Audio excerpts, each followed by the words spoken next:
Every week, I search for and find the real estate news that is important to home buyers and home sellers in the Dallas area. So this was kind of a slow week for real estate news. Out of the 11 articles I found, here are the ones that I think are most important for February 21st, 2025. Number 1, it looks like there might be some property tax relief on the horizon for Texas homeowners. Senate Bill 4 and Senate Joint Resolution 2 propose an amendment to the state constitution allowing a $40,000 increase to the homestead exemption. So according to the Houston Republican who filed the bills, the new homestead exemption would save homeowners an additional $363 per year on average. Now, that's on top of the $700 on average that Texas homeowners saved from the property tax cuts that were passed in 2023. If these bills are passed by the Texas House and Senate, Texans will have a chance to vote on it in November of 2025. Number 2, the gap between home and apartment rents in DFW has never been wider.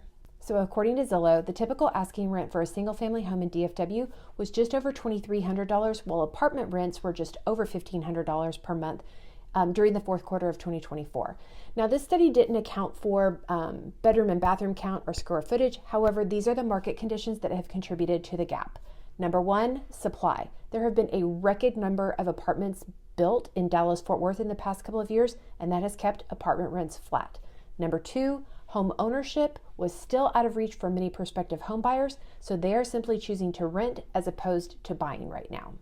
Despite the rent gap, DFW residents still pay less of their income on rent than the national average. In DFW, residents spend about 23% of their income on rent on average, while the national average is 28.5%. So apartment construction is expected to go down in the first or second quarter of 2025. So if you want to stay in your current place, you may want to start renewing your lease now while concessions are still available. Lastly, let's talk about mortgage interest rates. The 30-year fixed rate mortgage fell to 6.85% from 6.87% last week. I realize that's not a big change, but the positive here is that homebuyers can search without the uncertainty of fluctuating rates. On the negative side of things, housing affordability continues to be a challenge due to limited inventory.